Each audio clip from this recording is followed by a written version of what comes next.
कैसे हैं आप सब। साल 2014 की बात है। दो ब्रिटिश यात्री हाइना विदरिस और डेविड मिलर थाईलैंड आते हैं घूमने के लिए, लेकिन वहां पहुंचने के जस्ट 2 ही दिन बाद उनकी डेड बॉडी मिलती है थाईलैंड की एक सबसे खूबसूरत जगह काओ तो के साइरी बीच पर। मौका वारदात पर पुलिस पहुंचती है और अपनी जांच पड़ताल शुरू करती है। खैर इन्वेस्टिगेशन के बाद जब रिपोर्ट आती है तो पता चलता है कि उन दोनों कपल्स में से जो हाइना विदरिस थी उसके साथ रेप हुआ था और वो जो लड़का डेविड मिलर था उसको उसी समंदर के किनारे वाले पानी में डूबो कर मार दिया गया था। थाईलैंड मुस्कुराते और खूबसूरत चेहरों से भरपूर ये देश जाना जाता है अपने अद्भुत लैंडस्केप, वाइब्रेंट सेक्स कल्चर और वार्म हॉस्पिटैलिटी के लिए। इस देश के बारे में सोचते ही सबसे पहले आपके दिमाग में क्या आता है? हॉट सी लड़कियां, समंदर का किनारा और मसाज। लेकिन जो नहीं आता है वो है यहाँ का माफियाटिक कल्चर, ड्रग्स के धंधे, इलीगल सेक्स ट्रेड, गरीब और लाचार लड़कियों की बेबसी और अनजान तरीके से हुई टूरिस्टों की मौत। खैर ऊपर से हेवन जैसे दिखने वाले इस देश में ऐसे कई राज दफन है जिसे ना तो दुनिया के सामने कभी लाया गया और ना ही कभी बताया गया।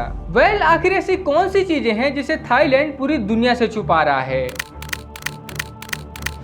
और क्या ये स्वर्ग जैसा दिखने वाला देश अंदर से नर्क बन चुका है? आइए समझने की कोशिश करते हैं आज के इस वीडियो में। थाईलैंड इसे ऐतिहासिक रूप से सियाम नाम से जाना जाता था और इसका इतिहास आज का नहीं बल्कि हजारों साल पुराना है। 14वीं से 18वीं शताब्दी तक साउथ ईस्ट एशिया का एक मेजर ट्रेड सेंटर रहने वाले इस देश में राज था अयोध्या साम्राज्य का।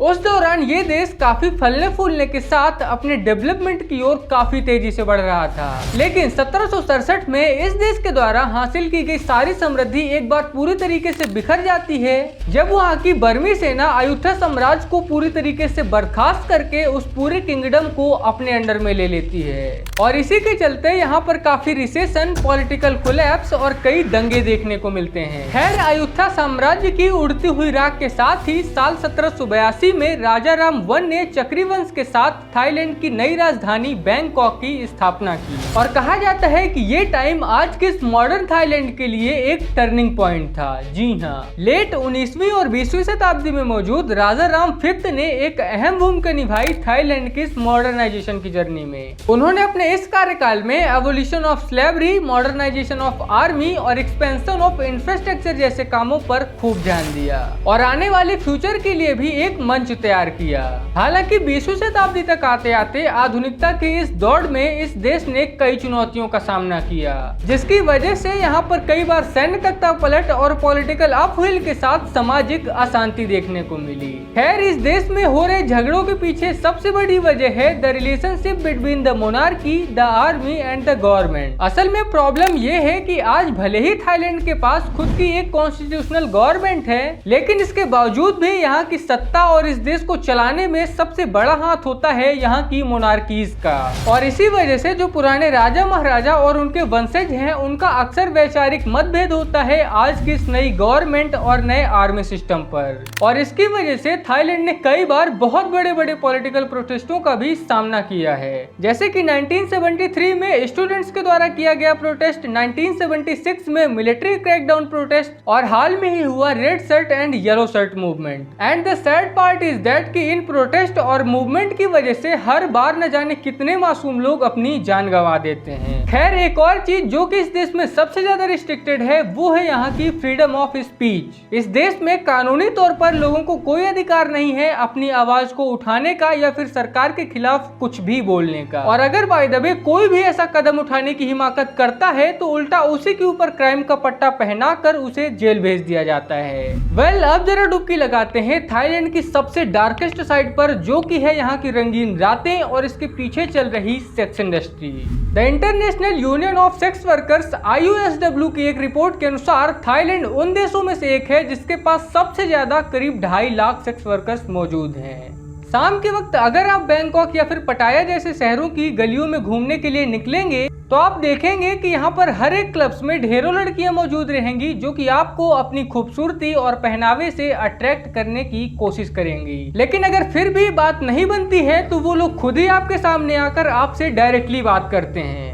और आपको ऑफर देते हैं अपनी रातों को रंगीन करने के लिए। और हैरानी की बात तो यह है कि यहाँ की गवर्नमेंट को इस चीज के बारे में पूरी खबर होने के बावजूद भी वो इसके बारे में कोई भी लीगल एक्शन नहीं लेती है। अब ऐसा क्यों? क्योंकि सरकार का इस चीज में खुद ही फायदा है। जी हाँ, एक रिपोर्ट के अनुसार साल 2023 में थाईलैंड को लोकल और इंटरनेशनल टूरिज्म से करीब 2.73 ट्रिलियन थाई बाट का रेवेन्यू जनरेट हुआ था। और अगर इस अमाउंट को इंडियन रुपीज में कन्वर्ट करें तो वो कुछ इतना होता है। अब एक नजरिए से देखें तो वैसे तो ये बहुत अच्छी चीज है। क्यों? क्योंकि इससे जीडीपी में ग्रोथ देखने को मिल रही है और ओवरऑल भी देश बहुत तरक्की कर रहा है। लेकिन आखिर किस कीमत पर? क्यों? क्योंकि अगर ये तरक्की देश के लाखों लोगों की जिंदगियों को बर्बाद करके मिलती है देन इट्स डेफिनेटली रॉन्ग। अब ऐसा मैं इसलिए बोल रहा हूँ क्योंकि एक रिपोर्ट के अनुसार जितने भी सेक्स वर्कर्स यहाँ काम करते हैं उनमें से ज्यादातर लोगों को इस इंडस्ट्री में लाया जाता है उनकी बेबसी, लाचारी और गरीबी का फायदा उठाकर। जी हाँ, दरअसल एक तरफ जहां आपको थाईलैंड में बड़ी बड़ी बिल्डिंग्स और बैंकॉक जैसे शहरों में जमकर मॉडर्नाइजेशन देखने को मिलता है,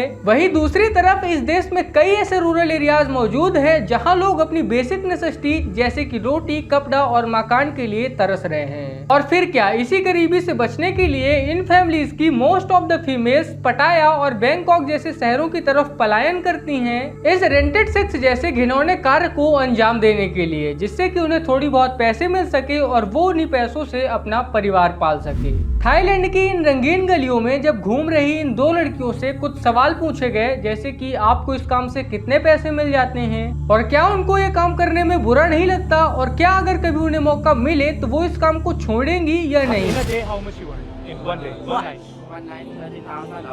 Yes, but now we have that. Both or one person? No, for one person, 30,000 or sometimes 40,000. We want to get married. Yeah. Suppose you meet a good guy. If you have a good Who takes guy. good care of you. Yeah. If we have a good guy, and then we guy can support me. Everything support my family also. We can stop. Yeah, it's something You like will that. stop doing this. Everything stop. You will love one guy only. Yeah, we live with one guy.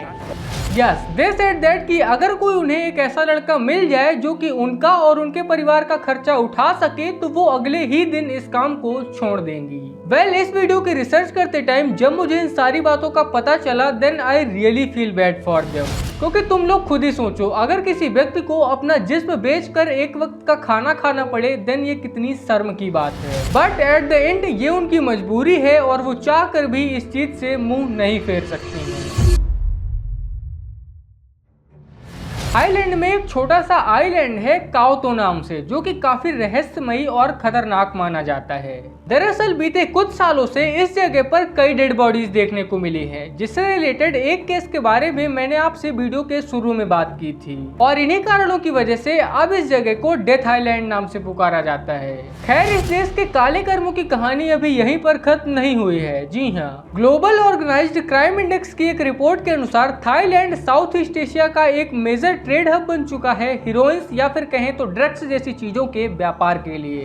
खैर, यहाँ पर यह जानना बहुत जरूरी है कि Thailand खुद इन ड्रग्स जैसी चीजों की खेती नहीं करता है। जी हाँ, दरअसल आप इस मैप को देखिए, ये है थाईलैंड और इसी के बगल में एक देश पड़ता है म्यांमार। अब दरअसल ये ड्रग्स की जितनी भी खेती होती है वो म्यांमार में होती है। अब म्यांमार में ना तो इतना ज्यादा टूरिस्ट अट्रैक्शन है और ना ही वहाँ पर प्रॉपर संसाधन है जिससे कि वो लोग इस चीज का व्यापार कर सके। तो वो लोग करते क्या है कि वहाँ पर जितना भी ये ड्रग्स का मटेरियल प्रोड्यूस होता है वो लोग उसको एक्सपोर्ट करते हैं अपने पड़ोसी देश थाईलैंड में।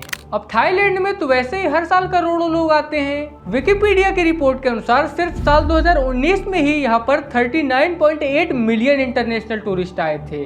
और इस ग्राफ को भी आप देख सकते हैं, पिछले कई सालों से इंटरनेशनल टूरिस्ट का ये नंबर बढ़ता ही जा रहा है और यही कारण है कि अब ये देश इन ड्रग्स जैसी चीजों के व्यापार के लिए एक परफेक्ट मार्केट प्लेस बन चुका है और यहीं से इन सारी स्मगलिंग चीजों की लोकल, नेशनल और इंटरनेशनल लेवल पर जमकर तस्करी होती है। खैर, इस पूरी वीडियो को देखने के बाद अब आपके दिमाग में ये थॉट जरूर आ रहा होगा कि यार ये कंट्री तो बहुत ही बेकार है, अब चाहे कुछ भी हो जाए मैं तो इस देश में जाने से रहा। वेल, आपके ये नेक विचार बिल्कुल लाजमी है, लेकिन behalf of your this thought मैं आपको बता दूं कि ये चीज टोटली आप पे डिपेंड करती है कि ये देश आपके घूमने लायक है या फिर नहीं। क्यों? क्योंकि देखो वहाँ पर दोनों ही चीजें हैं, अच्छी भी और बुरी भी, लेकिन अब ये टोटली आप पे निर्भर हो जाता है कि आप वहाँ की किस साइड को देखना चाहते हैं, अच्छी या फिर बुरी। वेल, फिर भी अगर आपको कभी भी इस देश में जाने का मौका मिले तो इन 4 चीजों को जरूर याद रखना। पहला, आप बेशक से वहाँ पर जाएं, वहाँ की खूबसूरती, वहाँ की नाइट लाइफ, बीचेस और बार्स में खूब एंजॉय करें, लेकिन जितना हो सके उतना खुद को यहाँ के सेक्सुअल कल्चर से दूर ही रखें। दूसरी चीज ये कि यहाँ पर घूमते वक्त आप किसी भी ऐसी जगह पर ना जाएं जो कि पूरी तरीके से अनजान हो या फिर शहर से बहुत दूर हो। तीसरी चीज ये कि आप इस देश में सोलो ट्रेवल को पूरी तरीके से अवॉइड करें और जितना हो सके उतने ज्यादा दोस्तों या फिर फैमिली मेंबर्स के साथ ही जाएं। और चौथी चीज ये कि वहाँ पर ऐसी कोई भी इलीगल एक्टिविटीज ना करें जिससे कि आपको खामियाजा भुगतना पड़े। By the way, take care. मिलता हूँ फिर से किसी एक और नई वीडियो में, तब तक के लिए धन्यवाद।